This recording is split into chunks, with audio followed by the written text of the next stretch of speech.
Welcome back, everyone. Sorry this video took so long. I wanted to make sure that I had enough details and clips to truly get across what I wanted to say today. But the Nitro fists are amazing, and they absolutely can be the difference maker if you follow my gameplay and advice that I have for you all. So I want to call these the best item ever. And by best item ever, I mean like best kind of movement item. You know, I think they're better than shockwaves. I think they're better than, you know, katana, this, that, like the AOT mobility, like all of them. Like I think it may actually be like the best movement item that we've ever had. I absolutely love them, and for me it's honestly, I don't want to say save the season as if it was like bad, but without them I don't know what I would have done. But so far this season for me has been a huge W because of these Nitro fists. So there are two versions, a purple that has 4 charges and a mythic that has 5. Both have an 11-second refresh time currently. It was increased from 8 seconds when the season released. Now their mobility is they have 2 aerial attacks. One is an uppercut that can be done from the ground with the ADS input, so like right click on mouse, left trigger on controller, and a boost forward with the fire button, but you need to be in the air to do the boost forward. If you're on the ground, you will just do the melee attack. The uppercut is great for getting off the ground quickly because you don't need to like look down as if you're using a shockwave. You can just switch to your fists, uppercut, and you're immediately off the ground and start using the dash attack to get kind of more forward and away from an opponent, or to push into an opponent. So like the boost is really good for going horizontal, the uppercut very good for going vertical. And while their mobility is amazing, I do try and hold at least one other form of movement, and there is a lot right now. And these pair amazing with, in my opinion, in this order, the Nitro Medallion, Flowberry Fizz, Shockwaves, or the Nitro item.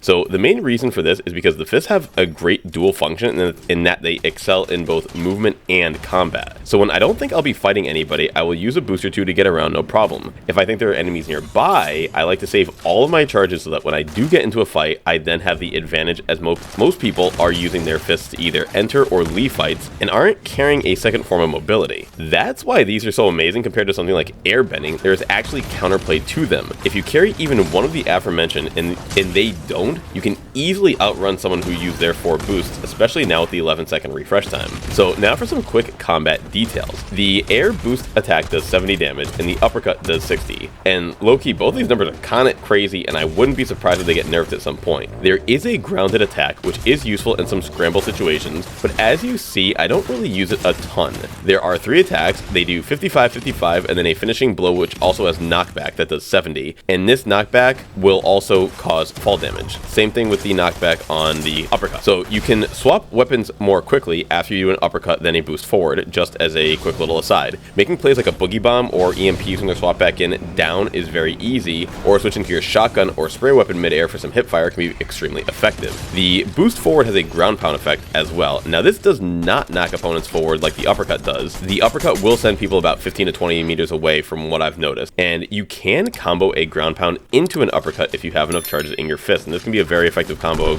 great way to get a quick 130 damage off on your opponent. And this really is the essence of their meta and why they are such an amazing combat item. You can use them to either finish off fights that you started with opening tags from a mid-range AR shot, or you can open up a fight with them and then finish off with a shotgun or uppercut your opponent away into AR range. The versatility is what makes them really awesome, and because you're the one who's making the decisions, you're the one who's leaving your opponent to react to your actions, which is always going to be harder than being the one who's dictating the pace. So do you want to close the distance? You can shockwave in and ground pound them. After you do that, do you want to shotgun them? If they're in their white health, maybe you do, but if they're in their blue health still, you could uppercut them away and finish them off with the AR. But because you just closed the gap, your opponent may have switched to their shotgun, and now since you're ready to uppercut them away, they're just like 2 steps behind you already. They don't know that they're ready to get pushed back, and they don't know they have to switch to another weapon. So if you can't tell, I really love these things. I think the development of their meta can go even deeper as well. The better your opponents get with them as the season progresses, the more mind games that can come into play. One big tip is you must be counting your opponent's charges. These things have no visual indicator, so get your headphones on because they are pretty loud and you will hear your opponents using them, and you should know within reason how many charges they have. And always do your best to have more than them, as that is what will keep you in constant advantage. The only time I've been killing people with as much HP left over is when I've used the EMP strategy in the past. These things really can blow people up if used properly, so please watch closely in the background footage of this video, as I've been doing nothing but destroying opponents left and right with them in my inventory inventory constantly. Quick game plan to send you off. I'm always going for Megalodon's medallion. He drops the mythic gloves, which are a top priority, but the medallion itself is also a key role in how I advocate playing these. Nitro is also amazing, and we'll have another video dedicated just to this effect. But for now, we will simply touch on this medallion's ability to give you infinite, which will in turn effectively mean you can run forever, and your stamina starts to regenerate as soon as you stop using it. If you couple this with boosting from the gloves, you will always have a way to move around the map while you have one of your two resources recharging. As a rule of thumb, I will sprint jump around till my stamina is gone, then slide for a bit till it comes back, maybe using a boost or two in the process, and then repeat. Always prioritizing my stamina over my boosts in the gloves because holding those is very important in case a fight comes up out of nowhere. Few quick tips on car combat before I leave you all off. So the fists are a great car counter in that they have one really unique aspect that they can launch cars away if you hit them with the uppercut. They have great kind of backward mobility if you just hit it dead on. This does require you to get close to it without being run over or blasted, and this will require some kind of hill or what I prefer to call natural cover. So you should play cover in Fortnite always, and we have two types. Natural cover, which is the map, things that can't be destroyed like rocks or reboot vans, and then there's temporary cover, which is everything else, anything that can be shot out, anything that has like a health meter. So try to play natural cover as best as you can. Also, there's a bit of an interaction that you should look out for, and I apologize for not being able to find footage of it because I was both on the receiving end of it and I've done it to a few opponents as well. But if you are driving a car and an opponent Nitro fists that car, regardless of the angle or speed, you can, as the Nitro fist user, go flying. If this ever happens, you need to use your fists again mid-air to regain your fall damage prevention because this car just took it away. I know this is super niche and it'll probably come up at least once for you because it's come up for me several times, but just be aware of it and never use your last boost attack on a car just in case this ever happens. And like when I say you'll go far, you'll go really far and your velocity will be pretty high too. So like you should notice, hey, I didn't just bounce off this car like, you know, normally or anything like that. Like I really got hit by the car, and that's what will take away fall damage prevention. So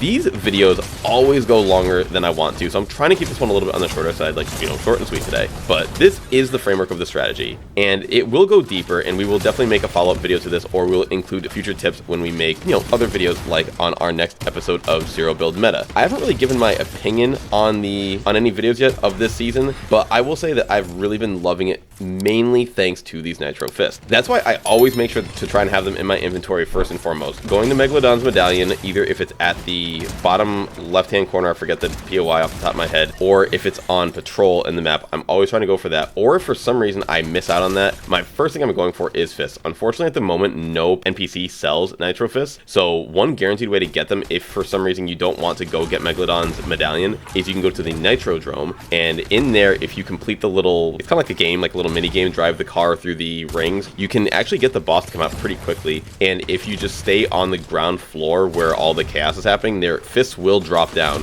Keep an eye out for them, drive over to them, get out of your car real quick, pick up the fist, get back in your car. I've done this numerous times as a guaranteed way to get fists, and that's pretty much the only way at the moment to get them guaranteed. Other than that, I would recommend just simply going to a high loot density POI because they can be pretty common. I don't know any numbers once again as to how they spawn rates. I would guess they're in like the 5% range, maybe like somewhere, maybe between like 4 and 6%, who knows. But you can find them on the floor and in a lot of chests, so just keep an eye out for them. But they're probably the #1 most valuable thing to have. It's the first time that I've ever been carrying an item over shockwaves, and I will still carry shockwaves, like I said before, as a secondary, especially say if I already have the Nitro medallion, but I will be going for these over shockwaves, and I've never said that comfortably or confidently in the past. They are that good. But that's gonna be it for me today, folks. If you made it this far, please leave a like, comment what you think of the fists, and will you be using them in your gameplay going forward? Subscribe if you haven't. Our Discord link is in the description if you want the best way to know when we upload and go live. Thank you, love you all, and we will see you on the next one.